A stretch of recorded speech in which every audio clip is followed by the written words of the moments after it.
What's up, y'all? Happy Friday. Hope everybody out there is having an awesome day. I have some massive, major, colossal breaking news here for you that I'm going to get to in just a second. But before I do yourself a big favor, sign up for Crystal Kyle and Friends, because we're having Ruth Ben-Ghiat on the show today. And you do not want to miss that. She is the leading authoritarianism expert in the country. She's phenomenal. She's brilliant. She's intelligent. She has an awesome Substack you guys should check out. She just wrote a book as well you guys should check out. But she's coming on the show. I'm super excited for that. Definitely sign up. You're going to want to listen to this whole conversation. We have some teasers from KKF dropping today, but it's only the intros with the intro clips with me and Crystal. The actual full interview with Ruth Ben-Ghiat, you have to either subscribe to listen on Substack, or you could wait for the full audio version of the podcast to drop on Saturday and listen then. But you're not going to want to miss this. The leading authoritarianism expert in the country breaks down everything that we're currently witnessing and going through right now. It is amazing, amazing stuff. So highly, highly recommend you guys check that out. But man, holy shit, is there so much going on. I swear to God, I'm off air for 7 minutes, and I'm like, I got to get back on air. This is crazy. I got to get back on air. The shit that's happening is untenable. So I'm sure many of you guys saw this, but Romania, which is a member of NATO, was attacked by Russia. This is a massive escalation. I cannot put into words how dire of a situation we are now in because of this. So it was a Russian attack drone that struck a residential building. So it was an apartment complex with a bunch of innocent people in there. Okay, it was in Galati, Romania. And man, just shout out to Romania, man. My heart's with you guys. That shit is crazy that you're going through this. Much love to Romania. Romania is, of course, a NATO member state. The initial reports indicated that multiple people were injured, including several with serious injuries, after the one-way attack drone impacted the building. So there's pictures and stuff of it on social media. Very disturbing stuff. Now, look, that should trigger, theoretically, like the collective response of all of NATO to go back against Russia, because this is the first Russian strike within, or, you know, on a NATO member, right? Huge deal. Huge deal. The only saving grace and silver lining, to the extent you could say there is one at all in this situation, which there barely is, okay, is that NPR and the Associated Press and other outlets are saying that the Russian drone was meant for Ukraine. I don't know how that works. I don't quite know if that makes sense, but they say it was supposed to go to Ukraine and then ended up crashing in Romania. So in other words, they're saying it was not purposeful. I don't know, man. I don't know. You tell me. But either way, this is a crisis moment here. And to this point, Trump has said Dickie McGee's acts about this, which I'm kind of not surprised about, because we all know he has an affinity for other authoritarian leaders. He hates democratic leaders. He loves authoritarian leaders. So he hasn't said shit. And it's just a disaster. I think people in Europe and all of NATO knows that they're kind of on their own in containing Russia, and it is a devastating situation to look at. So that's a huge deal. Got to keep your eye on what's happening over there in Russia and Ukraine and Europe more broadly. We also have this from Dropsite News. I don't know if you guys have seen this, but Israeli officials are privately urging Trump to abandon any and all negotiations with Iran. They're saying don't talk to them at all anymore, not even a little bit. No talks, no nothing, no attempt to make peace, no ceasefire, no nothing. And they also are urging Trump to assassinate Iran's parliamentary speaker and lead negotiator, who, of course, is Mohammad Ghalibaf. So this is not the first time. Israel has a track record of assassinating people who are negotiating with them during fucking negotiations. Okay? They have a track record of this. I don't know how else somebody can prove anymore that they don't believe in peace, they don't want peace, they're not interested in peace. What else do they have to do to prove to you they don't want peace? They're saying stop all talks and assassinate their negotiator. What the fuck? So this is exactly what I told you guys about, that the goal of Israel is to make Iran a failed state. That's the goal. They don't want them. They want them off the table as a regional adversary. They want to be the dominant hegemon. They want to be a regional superpower, then eventually they want to be a global superpower. So they want Iran to look like Libya. They want it to be a failed state. They want open slave markets. They want warlords fighting in the streets. They want a total breakdown of civil order. That's what they want. Whereas the Trump regime, what they want is more like the Venezuela model, which is still evil and wrong and bad. But under that model, you have a puppet dictator of the U.S. who runs Iran and basically lets us loot and plunder their country and steal their natural resources. But you maintain civil order. You still have a society. You're still functioning as a country, right? So it's sort of like the Shah. They want a new Shah in place. And those are not the same thing. And so you're now seeing yet again one of the major downsides of having the Israel lobby and Miriam Adelson and Benjamin Netanyahu and the military-industrial complex buying the Trump regime, okay? You're now seeing the downside of that. I mean, there's always been downsides to that. But you're also seeing the downside of the president being a blackmailed fredophile, where they have Mossad Epstein blackmail on him, raping kids. He would do anything to make sure that doesn't get out. And so he's basically cucking himself to the Israelis over and over again. Okay, so like I said, there's some talks of some negotiations going on. You literally can't trust anything these people are saying at all anymore, though, because the U.S. media has head-faked us so much. The Trump regime has head-faked us so much. They say we're 2 seconds from a deal, then there's not a deal at all. The Iranians have basically come out and said, never trust anything the Americans say because they're lying about everything every step of the way. It's all for market manipulation. It's all for optics. None of it is real. So it's always hard to tell exactly what's going on in terms of where we're at with Iran. But Clash Report is saying that one of the ideas that was just floated by the U.S. side is that they want to do an investment fund for Iran worth $300 billion as part of a long-term deal, okay? So here's how this came about.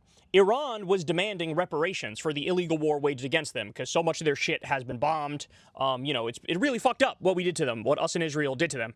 And so they're like, you need to pay us reparations or there's no deal.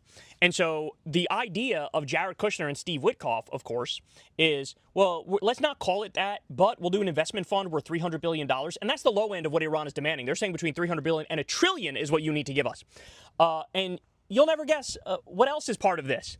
You would have Steve Witkoff and Jared Kushner personally profit off of this Iranian $300 billion investment fund. Because fucking of course, because the whole Trump regime is just a self-dealing con artist fucking group, right? They're a criminal organization. They're a cartel. They're a criminal syndicate. And everything is about, let me get my cut. They operate more like a mafia, like the mob, than they do an actual government, right? So now let me be clear. I totally support Iran getting reparations because we illegally and offensively attacked them and triple-tapped their girls' schools, killed a bunch of children, bombed hospitals, bombed bridges, bombed steel plants, bombed power plants. We did a lot of fucked up shit. They have a right for us to pay them back for some of the fucking shit that we did to them, right? But here's what I don't support. Trump's goons getting fucking rich off the process. Trump's goons getting a cut in the process. And unfortunately, that's where we're at with this rogue regime, where that's what's being discussed. But I will say, I highly, highly doubt this comes to pass. Highly doubt. Because the Israel lobby is going to try to blow that up. The Netanyahu is going to try to blow that up. You're going to have the Republicans in this country going to try to blow that up. There's like no, even the Democrats will come out and posture not only against this, but against any semblance of a real deal. And so I highly doubt this is going to happen. And this is why I say Trump's in a completely unwinnable circumstance. He should have never started this illegal war to begin with. It was immoral. It was unethical. It was stupid. He's incompetent. And now it's like, okay, either hold your big fat juicy L and give them everything they want all on their terms. And now they control the Strait of Hormuz and they get to collect taxes for ships that go through there. Either accept that, or what I fear is he's going to use a Moab or a nuke or chemical weapons or biological weapons or try to do some, I'll do one more thing, it'll make him surrender. And it won't make him surrender. But what it will do is alienate us and isolate us worse in the eyes of the world than we already are. So we would overnight become a national or international pariah. So just horrible, horrible stuff there. But we'll see how that unfolds. Okay, also, prepare yourself, man. This shit is crazy. But Robert Pape, who's an expert, of course, on this stuff, is now sharing posts from, there's a senior vice president of Exxon. His name is Neil Chapman. And he came out and said, you guys have no idea what's coming in 2 to 3 weeks. You have no idea. We're going to have an oil price surge, the likes of which we've never seen in this country. You remember the 1970s? I wasn't alive, but of course you read about it, where they had an oil shortage, they had a gas shortage, they had a crisis, and you had, you basically were rationing it, where you could only go and get gas if your license plate ended with an even number on certain days and an odd number on other days. We're already beyond that point. The only reason gas is still, being held under $5 a gallon, barely. The only reason is because we're blowing through the strategic reserves on a daily basis. In 2 to 3 weeks, we blow through all of the strategic reserves. Then what? Then what? Well, I'll tell you what. There's 80 countries, or at least 80 countries, that have already implemented energy-saving procedures, right? Energy-saving measures, where it's like you work from home or you work 4 days a week, And, you know, they have different ways to sort of ameliorate the amount of oil and gas that they need. Well, in this country, we're fucking stupid, and we're led by idiots, and they've shoved their head in the sand and pretended like this is not a problem and tried to go on as if, you know, nothing should change. Well, eventually, reality is going to smack them across the fucking head, and that's where we're at. So in 2 to 3 weeks, there's going to be a massive, massive price spike, and then we're looking at a real collapse, man. We're looking at a real collapse.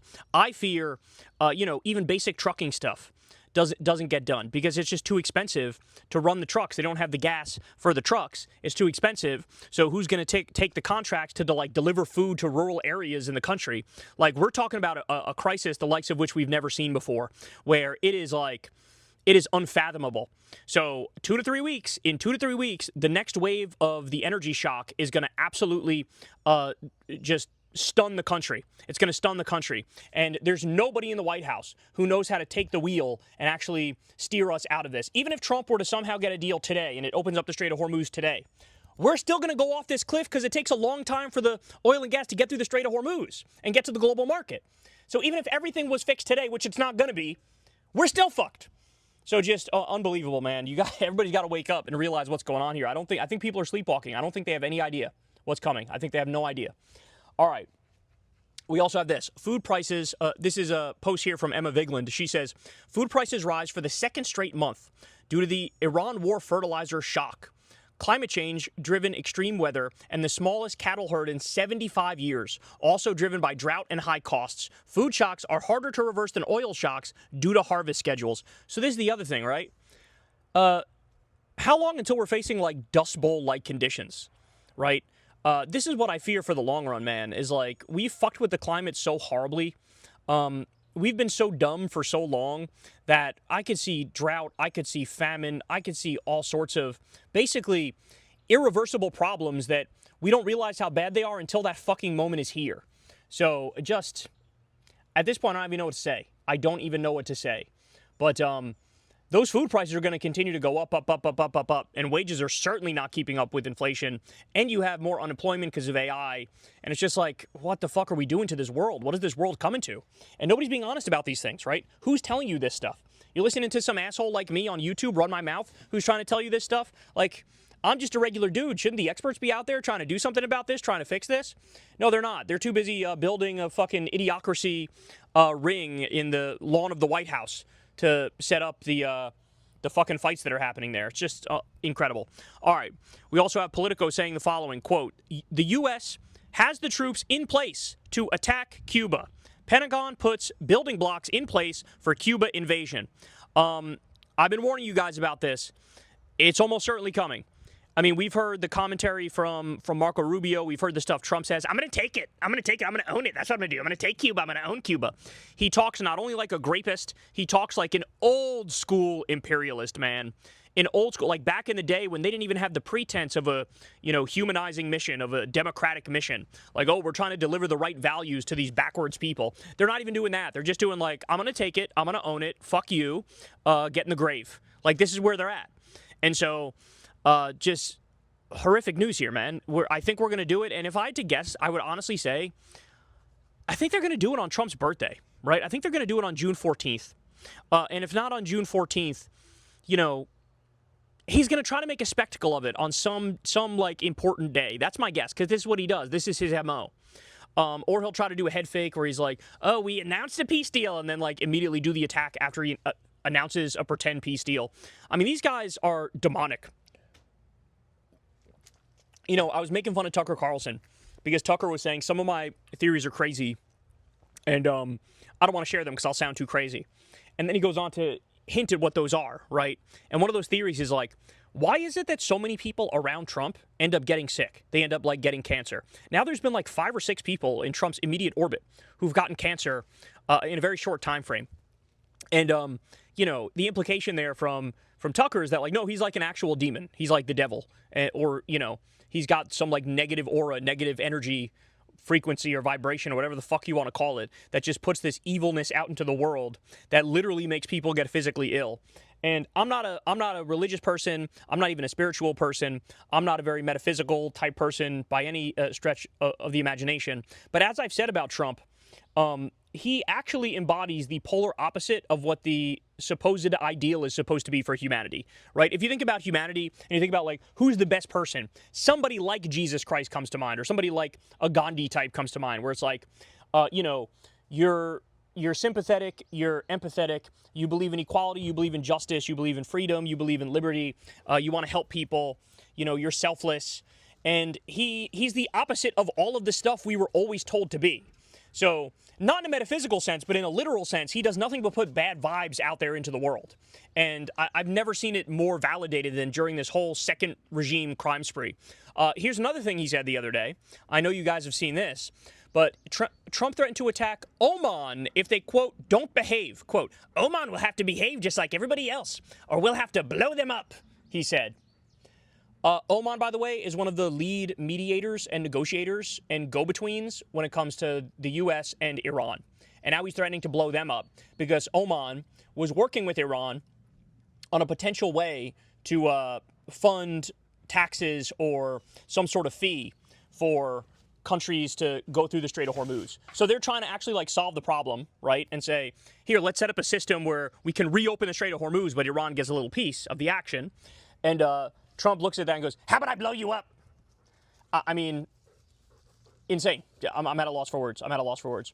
Another thing that puts me at a loss for words and should put you at a loss for words as well, the New York Times is confirming that the Trump Justice Department opened a criminal investigation into E. Jean Carroll. That name might sound familiar to you. If it does, it's because she was in the headlines a few years back for quite a while, because she, of course, accused Trump of graping her in a department store in, what was it, the early 90s or late 80s?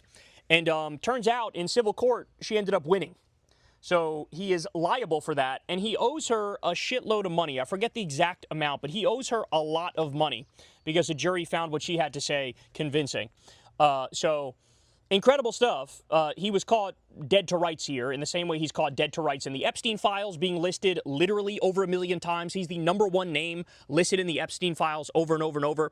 Even putting the Epstein files aside, there's been at least like 30 different accusations against Trump when it comes to sexual harassment, sexual assault, and things of that nature. And she caught him dead to rights. He was humiliated. But this is a guy who is fundamentally incapable of holding an L. And that's why he's now trying to ruin her life, even though she's 82 years old and she's been vindicated over and over. This is how much of a petty, vindictive tyrant this man is. This man is completely and utterly unfit for office. As I keep telling you, he needs to be impeached the day before yesterday. Not only does he need to be impeached, he needs to be locked the fuck up for his plethora of crimes. It's just crazy. It's just crazy. So my heart goes out to E. Jean Carroll for all this bullshit she's about to be put through. And there's another political persecution, right? And by the way, shame on the fucking Justice Department for entertaining this. Shame on any of Trump's lackeys for being willing to do this. Because was it not humiliation enough when you went after James Comey 48 times and that failed miserably? Is it not humiliation enough when you go after Letitia James and fucking faceplant and fail miserably? You want to keep doing this? And you're going after Hassan Piker? Spoiler alert, that's going to fail miserably too. Like, it's sick. This is fucking sick. We also have, of course, the this big celebration that's supposed to happen, the America 250 thing. There's supposed to be a concert on the National Mall. There's the Great American State Fair that's happening. Now, at first, all these artists were invited, and they were told it's just a celebration of America, and it's our 250th birthday, yada, yada, right? But it became clear over time that this isn't just a simple celebration of America, the 250th birthday, and, you know, it's politically neutral. No, this thing is tied up directly with Donald Trump. Donald Trump, it's another self-suck-off session from Donald Trump. This is what he does, right? He jacks himself off because nobody else will. And so all these artists who were invited, one by one, they all started dropping out because they said, I didn't realize how political this was going to be. I didn't realize this was like, you know, a celebration of Donald J. Trump. And so just to give a couple of examples here, we have Young MC dropped out, Milli Vanilli dropped out, Milli Vanilli, the embarrassment of like the late 80s and early 90s. Even they dropped out. The Commodores dropped out. We have Bret Michaels dropped out. The only people who remain right now are like Vanilla Ice and Flo Rida. So, and if I had to guess, I would say they're probably going to drop out too, or at least some of them are going to drop out. I don't know. Maybe they need the money. I guess we'll find out very soon. But humiliating. So, like in the same way that when Trump slapped his name on the Kennedy Center, totally illegally, by the way, all the artists were like, I'm not fucking going there anymore. Why would I go there? This place is fucking what? It's like you have a monument celebrating new Hitler. Like, no, I'm not gonna go there. This is gonna go on my fucking resume and my permanent record, and people are going to read my Wikipedia page, and it's going to say performed for new Hitler in 2026, and they don't want to do that. And you know what? They're totally right. I totally get it. So shout out to them, and I hope everybody cancels. And I hope at the end somebody made a joke post where it was like, the new artists who are performing at America Fest or whatever the fuck it's called. And it's like, Laura Trump. She's going to be singing her fucking Tom Petty knockoff. And oh my God, that's where we're going to be. We're going to be there, bro. I swear to God. There's a non-zero chance that Laura Trump performs at this shit because nobody else wants to perform at this shit. Okay. We also have, did you guys see that in Cape Canaveral, Florida, they had Blue Origin, which is Jeff Bezos, the Amazon CEO. It's like his version of SpaceX, his version of NASA, like his, spaceship company. They tried to do this major launch in Florida. Immediately blew up. Immediately fucking blew up. Didn't only destroy itself, but also destroyed like the launch pad and a bunch of shit that was super expensive, which takes a long time to build. We can't do anything right in this country anymore. And by the way, there's a metaphor here. This is what happens when you privatize everything. This is what happens with neoliberalization and financialization. This is what happens when you think the oligarchs are the smartest people and the brightest people and the most competent people. You turn shit over to the oligarchs. Elon Musk's had like a dozen rockets blow up as he's stealing $38 billion from American taxpayers, right? Now you have Jeff Bezos, his rocket blows up. Like, when are people going to learn? These capitalists are fucking idiots. These billionaires, these Epstein-class freaks are fucking idiots. And, like, I'm sorry, we need to wrestle back political power from the oligarchs. We need to take that power from these robber barons. We need to take that power and actually give it to the people. We need to tax them and redistribute that money, give people a chance at a decent life. Instead, they're blowing up rockets on a daily basis and fucking everything up for us as they loot the treasury. That's what's happening.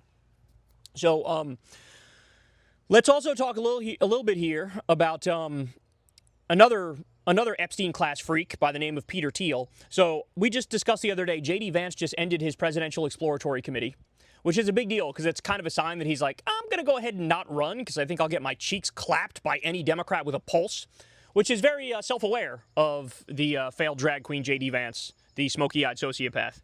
Well, now his mentor, Peter Thiel, the weirdo who's obsessed with the Antichrist, who's literally anti-human and wants to make everybody cyborgs, that guy just fled the U.S. for Argentina, which is, of course, led by Milei, which is an anarcho-capitalist paradise where people are dumpster diving for food, okay?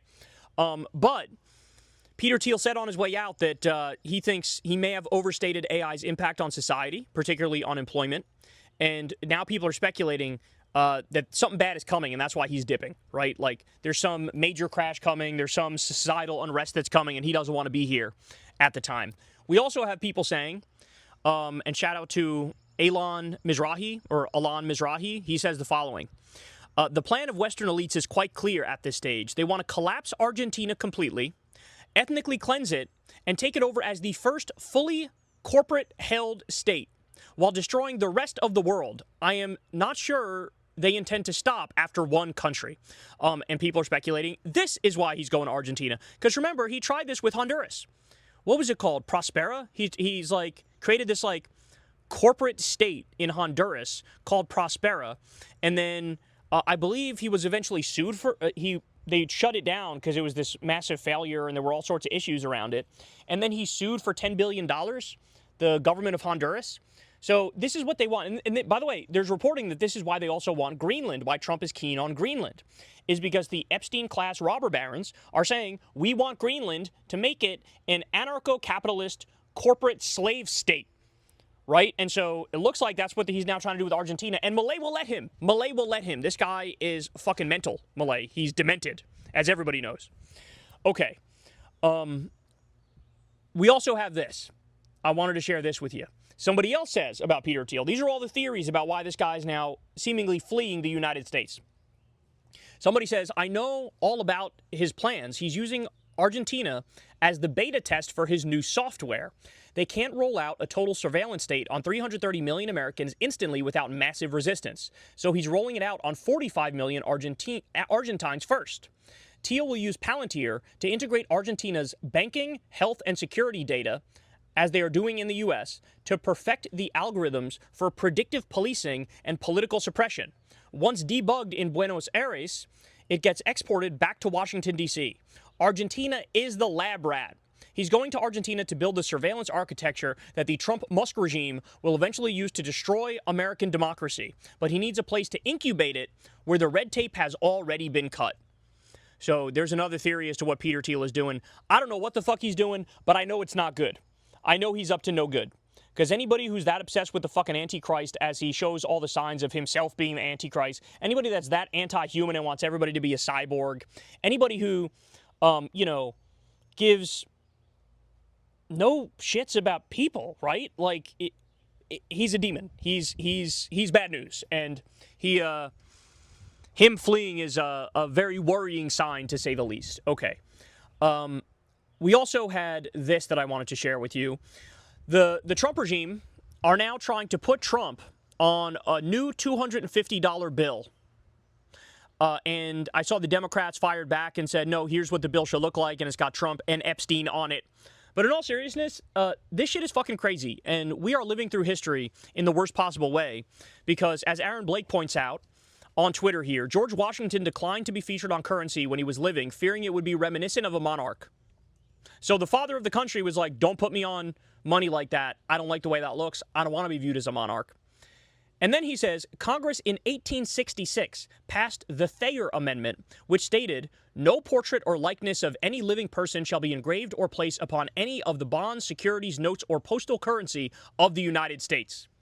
So in other words, it is written into U.S. law that if you're a living president or just living at all, you cannot be used on currency. They were going to put, what was it? Was it Rosa Parks? I think it was Rosa Parks was supposed to go on currency. And they stopped that shit, right? Now they're saying, put Trump's face on a $250 bill, even though it is directly in contravention of U.S. law, and there's no debate around that whatsoever. Nah, man, I'm done, bro. This is so crazy. They just do whatever they want. Like, we're at the point now where the law is barely a suggestion. That's it. Like, the law could say one thing, and he's like, I'm just going to go ahead and do the opposite. And nobody cares. Nobody says anything. Nobody does anything. Nobody actually stops it. Everybody yawns. People forget about it the next day. I mean, we don't have a country anymore. We are led by fucking Joffrey. This guy's the Mad King. It is untenable to continue down this path. Like, at this rate, he's going to try to cancel elections, even though elections are run by the states. That's how high in his own supply he is, and that's how much shit he's actually gotten away with. When will people wake up, man? When will they wake the fuck up? Okay. Also, we got to talk more about this corruption, because more detail comes out every single day, and it is just astonishing, man. It truly is. So, get this. President Trump earlier this year purchased more than $1 million in the stock of Dell Technologies. And it turns out the Pentagon this week announced a $9.7 billion contract with Dell. So Trump gets in earlier this year, buys $1 million of the stock. Now, the Pentagon's like, we have a new contract with Dell. Naturally, he's going to make a tremendous amount of money off that $1 million stock purchase. And this is obviously something he spearheaded, he knew about. This insider trading is off the charts. As I've said, he makes Nancy Pelosi look like a Girl Scout. He makes Hunter Biden look like a Boy Scout. I never want to hear any criticism of either one of them ever again, ever. Because this family is so much worse. They are off the charts, okay? We also have this. Notice his reporting that the Trump regime gave out a $5 million no-bid contract to put large bronze horses on a D.C. bridge to put gold leaf on them. $5 million. Now, where's that money coming from? It's coming from the National Park Service, okay? When you go to the national parks, you pay a little bit to get in. That money goes to do upkeep at the park. Well, now Trump is taking all of that and using it for his little pet projects around Washington, D.C. Again, totally illegally, just taking money that's supposed to be for something else and using it for something totally different. The extent to which he just does whatever the fuck he wants, again, cannot be measured, cannot be overstated. I mean, we're talking about a guy who invaded a country, kidnapped the president, stole gold from the country, stole oil from the country, sold it on the global marketplace, took the hundreds of millions of dollars and put it in a private bank account in his name in Qatar. That's what we're talking about.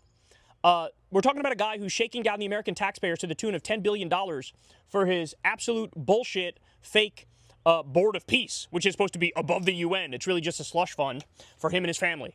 Again, it's like I do this show and I'm like, am I having any impact? And like, I feel like each one of these things should be a world-ending story. I want to bang my head against concrete at the fact that other people aren't talking about this in the same dire tones that I am. It is just wild. It's just wild to me. Here's another one for you. Trump pardoned a guy by the name of Trevor Milton. This guy was convicted of stealing $695 million from investors. Nearly $700 million he stole from investors. Why did Trump pardon this guy? It came immediately after Milton donated $1 million to Trump's PAC. Because of course. Are we just going to go for the rest of time in this country having like zero corruption laws enforced anymore? Is that how it's going to be? That's my question. Is that where we're at now? We're like, there's just zero corruption laws for anything ever again, ever? Because again, at that point, we just don't have a country. We just don't have a country. We're like, as the old joke goes, we're like 4 corporations in a trench coat. Like, that's what we are at that point. It's even worse than that. Maybe it's like 3 billionaires in a trench coat. We also have this. In March of 2026, Trump purchased stock for this company, Robinhood, $315,000 worth. In April of 2026, Trump taps Robinhood as the official broker for his Trump Accounts program.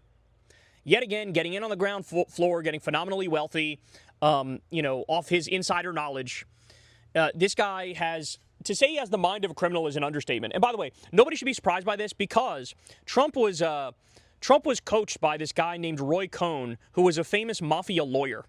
And he taught him all his lessons. He taught him how to act in the world. And Trump took all of those lessons to heart. One of the things that guy taught him is never admit defeat, always go on the offense. That is Trumpism 101. The other stuff he obviously taught him was how to be corrupt, how to embezzle, how to do bribery the proper way, all that stuff. We also have, finally, the media is catching on to this one. This is one that I've been talking about forever, but it looks like it's getting spread around more these days. ProPublica has a piece on it. But Donald Trump Jr. took a financial stake in this company. I believe the country's name is Vulcan Earth. 3 months later, the Pentagon gave a $620 million contract to that company. That's insane. And Trump's White House directly told them to do that. So the company's valuation rose from $200 million to $2 billion immediately as a result of that. So, again, making Uday and Qusay Trump, the fucking fail sons, making them instantly phenomenally wealthier. Again, dwarfing anything. Hunter Biden sold some paintings. These guys are making billions off of their fucking shady ass deals and shaking down the American taxpayer. While we're on the topic of corruption, Texas Attorney General Ken Paxton illegally fired staffers who reported his corruption to the FBI. And then, I forgot about this part, and this is why I'm sharing it with you. He was then sued in court and lost, and made it so that Texas taxpayers had to pay $6.6 million in damages to his former staffers who reported his corruption to the FBI. This guy is going to be a total fucking mess, bro. This general election with Tallarico, I know they think they're going to railroad him. Good fucking luck. That is not going to happen. Unless, of course, Governor Hot Wheels steals it, which is a distinct possibility. But if it's a fair fight, I think Tallarico is actually going to win. Ken Paxton's divorce trial apparently begins on June 24th at the Collin County Courthouse in McKinney, Texas. And get this, it's open to the public. It's open to the public. So there's going to be a lot of dirty laundry out there about Ken Paxton. Not that we don't already know all of his dirty laundry. And this motherfucker has the dirtiest of dirtiest laundry. He's got some stank-ass laundry that smells like dog diarrhea. But it's going to be even worse shortly because I'm sure his wife's got some juicy-ass stories for us that are going to get widespread attention in the media. So Tallarico, perhaps, is not the burn that they think it is, right? In fact, Tallarico flipped that on them and started selling shirts that said, "I'm a Tallarico." So good luck, good luck. If the crux of your campaign is, this guy's a vegan, when he's literally not even a vegan, but if he was, who cares? Good luck. Good luck with that. All they have is culture war slop. All they have is bullshit. Meanwhile, Ken Paxton is one of the most corrupt in the country. He gave somebody who molested a child like a day in jail, okay? He's off the charts in terms of how evil he is. Speaking of evil, Netanyahu was doing an event and he said, quote, "We are now in 60% of the Gaza Strip, more or less. We were at 50%. Now we've moved to 60%. My directive is to move to," and then the audience cuts him off and start chanting, 100, 100, 100, 100. And Netanyahu says, "Wait, let's go in order. First 70%. Let's start with that." So look, as I pointed out online here, there is no negotiating with this. You can't negotiate with this. You can't make a deal with this. They're not interested in peace. They're not interested in a negotiation. This is a criminal, terrorist, rogue state. And what you do with a state like this is you defeat it. What you do is you make it so they can't harm anybody anymore. So what the U.S. needs to do is cut off the money, cut off the weapons, sanction the shit out of them, and arrest the criminal government immediately. I don't want to hear any excuses. If we lived in a world that made sense, that would immediately be done, okay? And by the way, you want to talk about a bargaining chip to make a deal with Iran? If you offer this to Iran, you might not need to sweeten the pot with any other things. Like, they might even drop their ask of, like, let us continue to control the Strait of Hormuz, pay us reparations. They might be willing to drop all of that if you say to them, and you mean it, we're going to fully cut off Israel, cut off the money, cut off the weapons, and arrest the criminal government. That might be all you need to do, bro. And I don't know about you, but I think that's a fucking awesome deal for something we should be doing anyway. We shouldn't be supporting them anyway. If we give a shit about humanitarianism or international law or any of the things that we pretend to care about. Okay. I also wanted to talk about this with you. I don't know if you guys have seen this. This is a huge deal, and this is floating around online quite a bit now. But there was this big report that came out. There's an Israeli news outlet that did a 1-hour TV documentary, and a bunch of victims came forward. There are these settlements that are south of Jerusalem in the occupied West Bank. And for a long time, it's now been exposed. They were creating child pornography, and they filmed kids getting gang raped, okay? And they have multiple victims. They have, some of them don't even know each other, but they have stories that match, right? And the name of the place is Gush Etzion or Gush Etzion. I'm not sure I'm pronouncing that correctly, but there was literal ritual abuse that went on there. And rabbis and a bunch of adults would engage in this, regular assaults and grapes and horrific crimes against these innocent little kids. They would use them for, like, they would grape them, but they'd also have, like, religious rituals around it. Like, Crystal read me one of the testimonies, and it included, like, killing a snake, drinking the snake blood mixed with the blood of the kid, and then graping the kid. And this all happened among, the Orthodox community in this illegal settlement in the West Bank. And basically, the evidence was so overwhelming that one of these communities came out and was like, yep, all right, you kind of got us, our bad. So they're not even bothering to fight it. And there was this mass censorship campaign, an effort to, like, not allow this to be showed in the West. Now, I don't know if they've been able to keep that up, but there's, a lot of Hebrew sources that have this, and it's now being shared on social media at the very least. And this is a huge deal, bro. This is a huge deal. So, we've talked a lot about the Orthodox community and how extreme they are, and how, one of the religious practices is that the mole circumcises a baby and then sucks off the tip of the baby dick and sucks the blood off. And, that happened, where was it, in Austria or Belgium or something like that? And the Orthodox community accused the government, when they tried to crack down on it, of being anti-Semitic. And I did a segment on that. And the Trump administration intervened and said, let them continue with the practice, which is just insane. That means Trump is literally defending the sucking of baby dicks, by the way, right? And now we have this. We have detailed accounts of routine sexual abuse and gang rape of children, as young as toddlers, by the way. Just so disturbing. But you know what? Let's call it what it is.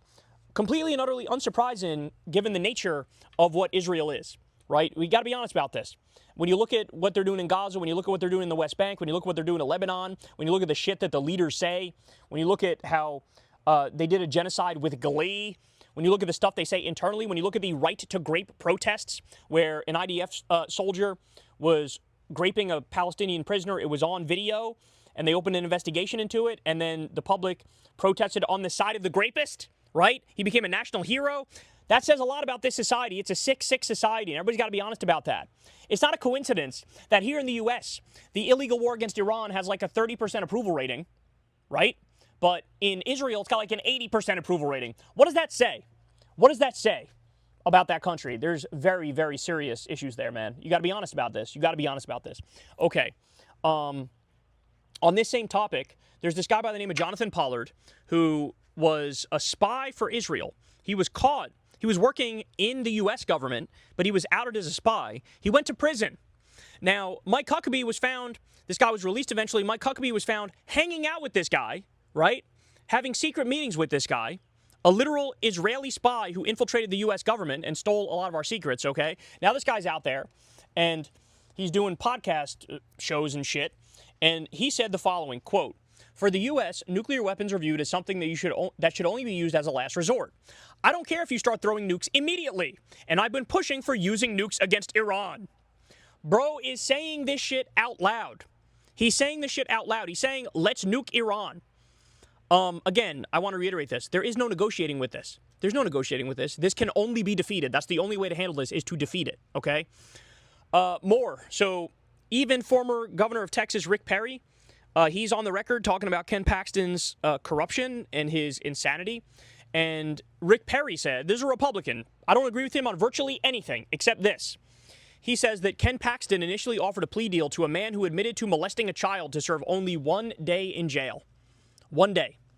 1 day. Jesse Waters of Fox News, he weighed into this Texas race, and he said the following: "I have questions I want every reporter to ask Low T Tallarico." That's their other nickname. They say Talafrico half the time, and they say Low T Tallarico the other half the time. Ready? So he says, "Do you own a gun? Are you a Cowboys fan? Does he know the Spurs are playing tonight? Does he own a truck? Does he believe in premarital sex? Does he wear women's underwear?" These people have become a parody of themselves. Notice, there was nothing in there about gas prices. There was nothing in there about the illegal war against Iran. There was nothing in there about grocery prices. There was nothing in there about health care and how 18 million people just lost their health care because of Trump. There was nothing in there about any actual substantive issue. Housing, corruption, the Epstein files, nothing in there. It was literally all fucking culture war slop, to the point where they asked Tallarico if he wears women's underwear. These people are ridiculous. I watched Ken Paxton's victory speech. Didn't mention a single policy. Not one. Not one. It was all, ha ha, Tallarico's a vegan even though he's not. Ha ha ha, he's a weird looking little guy. Ha ha ha, he says there's 6 genders. Ha ha ha ha. Bro, you got to kick these bums out, dog. Texas, don't let me down, man. Don't let me down. So this is kind of a big deal. I don't know if you guys saw this, but Students for Trump co-founder Ryan Fournier, who's this, MAGA commentator, he was arrested on domestic violence charges, and he allegedly yelled to his wife, or is he married? I'm not sure if it's his wife or his girlfriend, but he said, quote, "Do you want to die today? Do you want to die today?" There's apparently a tremendous amount of evidence that he's guilty of these things. So I'll ask again, why does this keep happening? Why is pedocon theory seemingly a theory like gravity is a theory? Why are these people the most violent, loathsome creatures on Earth? It is actually shocking when you realize how widespread this stuff is in that community. By the way, don't take my word for it. Ashley St. Clair, remember what she said? She said, when I would go to these right-wing events, it was fucking debaucherous beyond all imagination. People were doing drugs. People were fucking each other. People were causing all sorts of problems. They're all trashy fucking losers. They're all degenerates. Then she says, when I started going to these liberal events, everybody's like, hey, I got to take off. I got to go to my kid's soccer practice, right? Hey, I got to get out of here. I got a family event I got to get to, right? So don't take my word for it. Take their word for it. That's who these people are, man. And the criminality is just the start of it. Okay, more craziness, but the Trump regime has now banned disease experts from speaking to the World Health Organization about the growing Ebola outbreak. And this sort of feeds into what somebody was commenting on Twitter, that they actually think, Elon in particular, but the Trump regime more broadly, they actually want this Ebola pandemic because they want to kill off all the black people in Africa. That's how they think of it. They're dyed-in-the-wool eugenicists. They believe in all sorts of racial hierarchies, and they want all the people who live in Africa to just fucking die off, right? And then we can take the land, we can do whatever the fuck we want with it. This is how they think. And so I wouldn't doubt that, especially now you read something like this. Really, as a pandemic is raging and innocent people are dying, and we have the capacity to help, you're actively ordering our experts to not help. Just astonishing. I mean, it just insane. And add on top of that, we have RFK as the head of Health and Human Services. This is a guy who fucking collects raccoon dicks.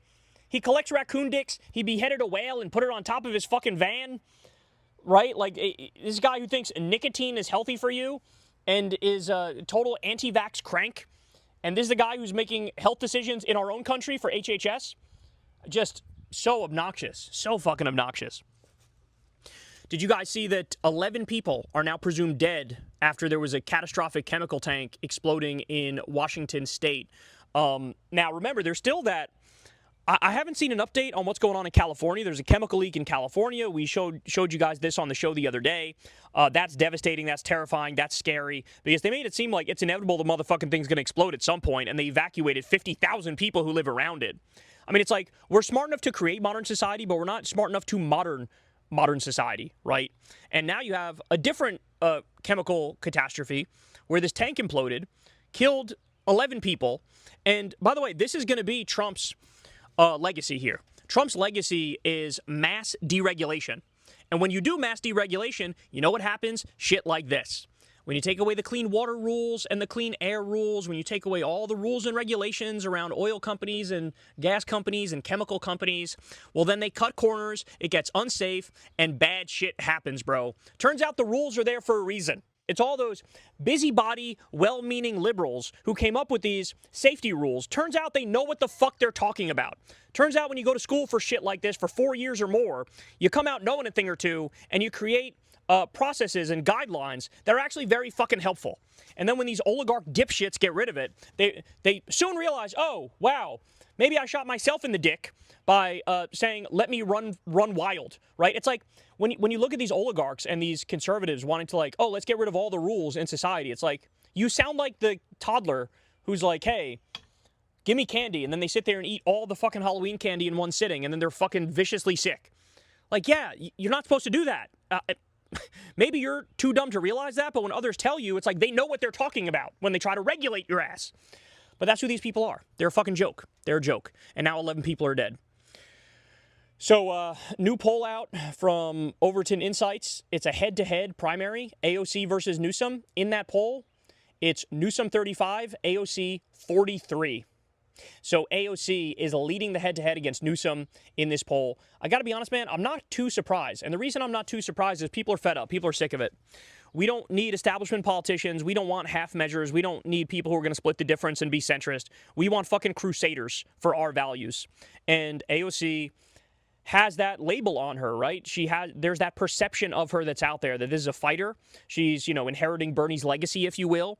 And so, she's getting a lot of grace on that front. Even if she, in some ways, sort of like, goes softer than I would like. She has that, people view her that way as, this is the fighter. This is the one who's actually going to do what we want. And so, kind of a big deal, beating Newsom head-to-head.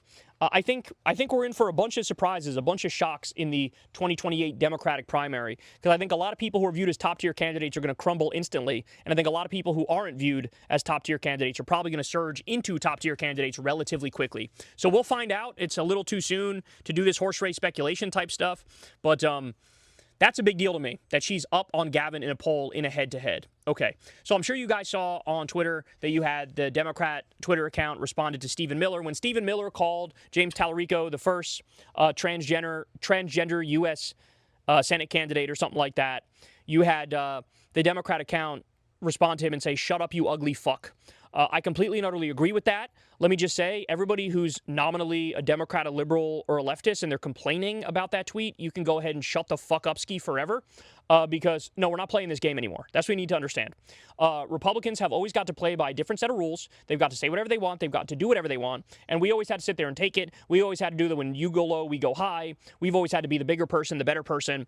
Now, we're just out of patience. We're out of patience. I don't care. I don't care. I don't care about your feelings. I'm going to fucking say what I'm going to say. You are allowed to say whatever the fuck you want to these disgusting cunts on the right. That's the rule. In the dark woke era, we are in the dark woke era. You can say whatever the fuck you want to these disgusting cunts, okay? If they're on the team or nominally on the team, be sympathetic, be empathetic, reel it in a little bit, have some decorum, have some civility. But if they're very clearly not on the team, if we're talking about Stephen fucking Miller, I don't give a shit what you say to him. You could be as ruthless as possible, okay? Because this guy deserves it. He's modern-day Goebbels, okay? Fuck him and the horse he rode in on. Fuck him and his horse-faced wife. So, speaking of his horse-faced wife, Katie Miller, she goes on Fox News, and she starts whining about this. She says, "This is the same violent political rhetoric that is leading people to shoot up the White House Correspondents' Dinner." Are you... Hell no. Hell no. So, according to her, they're allowed to smear Tallarico, call him Talafrico, say horrible things about him, say he's transgender, say he's vegan even though he's not, say lie about him repeatedly all the time, over and over, Photoshop pictures of him when he's eating barbecue, turning the barbecue into a dick, so he's eating a dick instead of the barbecue. You're allowed to say and do whatever you want. No criticism from Katie Miller whatsoever. But the second somebody finally punches back at you for being bullies, how dare you bully me? This is what leads to shootings. How the fuck does that lead to shootings? Calling your ugly fucking husband an ugly fuck. How does that lead to a shooting? No, it's called stating an objective empirical fact that anybody who's being honest can acknowledge. By the way, as they're going after Tallarico saying he's transgender, only one of those two engaged in gender-affirming care, and it's your shitty, ugly fucking husband when he spray-painted on his hair when he was on a Sunday show. Remember that? That's gender-affirming care, you bitch. Jesus Christ. Donald Trump, the guy who you all worship, gender-affirming care, uses more self-tanner than a drag queen, okay? Uses more hair dye than whoever the fuck uses hair dye a lot. This guy cares more about his looks than anybody on earth. This guy probably takes an hour and a half to get ready in the morning, caking on makeup. Jesus Christ. But it's Tallarico who's the issue. I can't with these people. So she says that's what leads to shootings, is calling her husband ugly. The biggest fucking reach and the dumbest thing I've ever heard. Then she says, this is an anonymous account and run actually by a sad liberal woman, which is why Pew says 50% of liberal women have a mental health disorder. She is one of them. What a sad state for the pathetic Democrat Party. You know who has a mental disorder? You. First of all, you're fucking the world's most unfuckable man in Stephen Miller, that disgusting little twerp. He somehow is a Jewish Nazi. Don't know how that makes sense, but he is that, okay? And apparently, you guys can only get off to vicious cruelty. You're only sexually gratified when you look at ICE concentration camps and innocent people being shoved in there and being forced to eat food that have maggots in it, being forced to rip families apart, assault people. The ICE Gestapo thugs have been on this insane crime spree where they tear gas babies and they tear gas journalists and they run people over with cars, and they're a bunch of fucking Proud Boys and Oath Keepers and white nationalists and psychopaths. They don't even abide by the Constitution or due process. They don't even use warrants, even though they're legally required to have warrants for what they do. They fuck everybody up 1,000 ways to Sunday. They are a modern fucking Gestapo, and you support the head of the modern Gestapo, and the only way you can get sexually gratified is looking at the violence that they do to brown people, ironically, as you're fucking brown. Okay? I don't want to hear it, you dumb bitch. We're done with you. We fucking hate you. You're stupid. You're dumb. Now, the difference between me and them, and the difference between us and them is, guys, yes, I hate the Republicans. I do. Yes, I hate MAGA. I do. I'm not going to hide that. I don't want to be around them. I don't want to talk to them. I don't want to giggle with them. I don't want to fucking make small talk with them. Go fuck yourself. But I want them to have health care. I want them to have a decent life. I want them to make high wages. I want them to have paid vacation time by law. I want their kids to be happy and healthy and safe. I want their water to be clean, right? I want to make sure that toxic chemicals don't fucking kill them. I want to make sure a data center doesn't open up next door and ruin their lives. I want to make sure that there's a civilized society, a functioning civilized society that makes it so people can thrive, even if I think they're disgusting pieces of shit. And I do think you're disgusting pieces of shit. Fuck her, man. Fuck her. God, the second you fight back with 20% of the fire that they point at us, and they fucking lose their minds, and they're ready to shove you into camps, right? Oh, you led to shootings. Because I called your husband an ugly fuck? There's millions of people who call your husband an ugly fuck. Are we all shooters? No. Fuck off. Okay. I don't know if you guys have seen this, but Patrick Bet-David apparently was caught by CoffeeZilla. He was promoting this massive Ponzi scheme. There's this company called Goliath Ventures. Turns out that was a massive scam. It defrauded people to the tune of like $368 million or thereabouts. And it was like a chief sponsor of the PBD podcast for an extended period of time. And there was some reporting from a local news outlet that said that PBD and his show, they got paid $1 million by Goliath Ventures. And that's why they got all these shout outs on the air and stuff like that. They were a chief sponsor. And so CoffeeZilla was saying to PBD like, hey, bro, so you were promoting a Ponzi scheme. You were promoting a scam. That's now proven. You were paid $1 million. Will you pay back that $1 million to the victims? And PBD's response was, he would not commit to paying back the $1 million, even though he's, we went through our due diligence, but we got tricked, and we didn't mean to do this, and we apologize, and I'll take responsibility. No, taking responsibility means you pay people back for the fucking money you stole from them, okay? By partnering with this Ponzi scheme and pushing this fucking Ponzi scheme on people. So, Shout out to CoffeeZilla for this investigation. Shout out to the local news report. And PBD, man, there was already allegations like he made his money through a multi-level marketing thing, right? An insurance multi-level marketing thing. And that was sketchy in and of itself. And I believe CoffeeZilla and him had a run-in over that a while ago. But now, I mean, this is even worse, right? Just outright promoting something that wound up being a complete Ponzi scheme. Very gross, man. Very gross. And so, look, a lot of people in this space, you should not trust them. I'll tell you that 1,000 ways to Sunday. A lot of people in this space are gross. If people are out there pushing fucking crypto ads and shit like that, or AI things, and by the way, I'm sure AI money is now flooding the space too, because they're trying to get these data centers built, and so they'll buy influencers to try to push pro-AI shit. But don't trust these people. Look, the way we fund this show, I think, is the best way to fund a show, where we do small dollar donations. You guys support on Patreon. You guys support through Substack, $2 a month, $5 a month, whatever it is. You tip on YouTube, things of that nature. Outside of that, we just have the default YouTube ads, of which there's this massive buffer, this firewall between me and the company. So I don't even know who the fuck is running the ads, which keeps it pure, right? Which makes it so that there's no conflicts of interest. That's the only thing I'm comfortable with. Outside of that, when you start talking to advertisers and doing advertisements, at some point, okay, well, how do you know what you're promoting is okay? How do you know what you're promoting is a good product? How do you know there's not other issues with it? How do you know, like, I guess I can understand somebody pushing a product that they actually genuinely love and like and believe in and use. That I can get if you make a deal in that scenario. But even that, to me, it's like I'm wary of it, because I don't trust a lot of this shit. And it's so easy to lose trust with the audience. And so this is like up there with some of the worst shit, if you ask me, what PBD was caught doing here. Okay. We also have got to talk about this. So More Perfect Union is saying that Elon Musk wants a SpaceX IPO, initial public offering, valuing the company at upwards of $1.75 trillion. And they say that to get there, he got the rules changed. Give me 1 second. Phoebe wants to go back inside, my bad. So in order to get a $1.75 trillion IPO, which is ludicrous, okay, in order to get there, the rules changed so that index funds with millions of Americans' retirement savings are forced to buy in. So retirees could take huge losses while insiders cash out.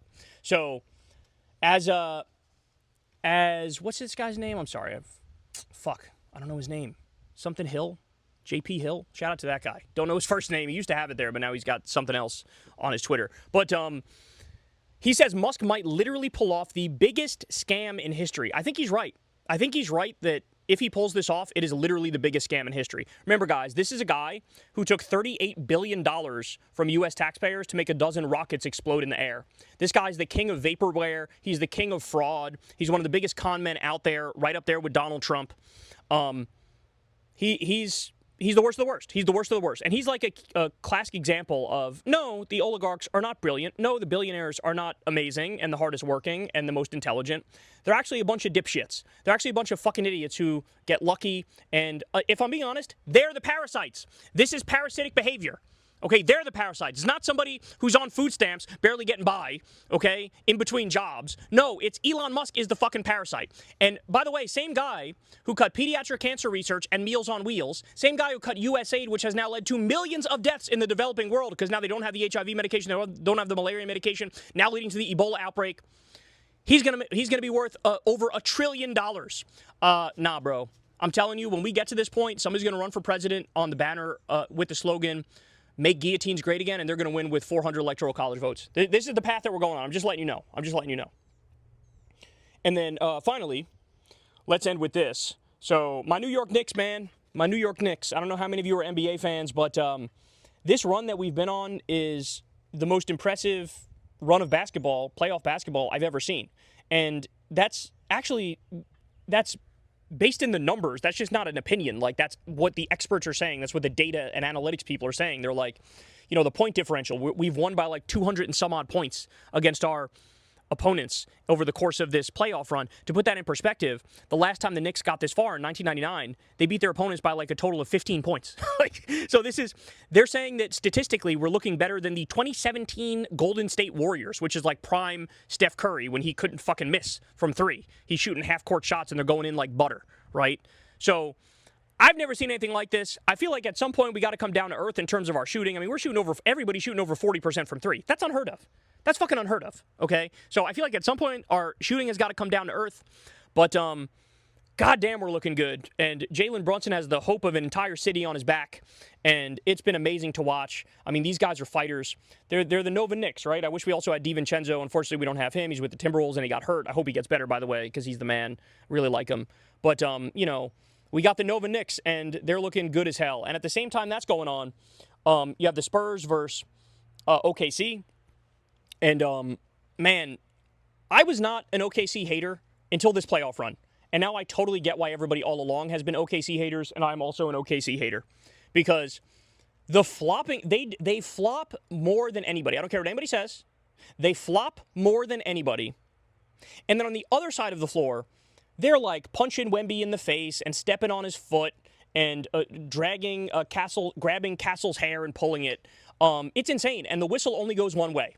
OKC gets all of the fucking calls. So in this last game that they won, by the way, they decided, well, if they're going to call us for fouls anyway, and if Shea's going to flop all over the place anyway, why don't we just actually fucking foul him hard then, right? Like, if they're going to call a foul, if we fucking breathe on the guy, how about we actually foul him? Touch him up. Get him scared. You know, throw him off his rhythm. And that's what they did. And that shit fucking worked, dog. That shit fucking worked. But get this, ready? So, Underdog Sports received a cease and desist letter regarding a promotion that makes fun of Shai Gilgeous-Alexander's efforts to draw fouls, so his flopping, okay?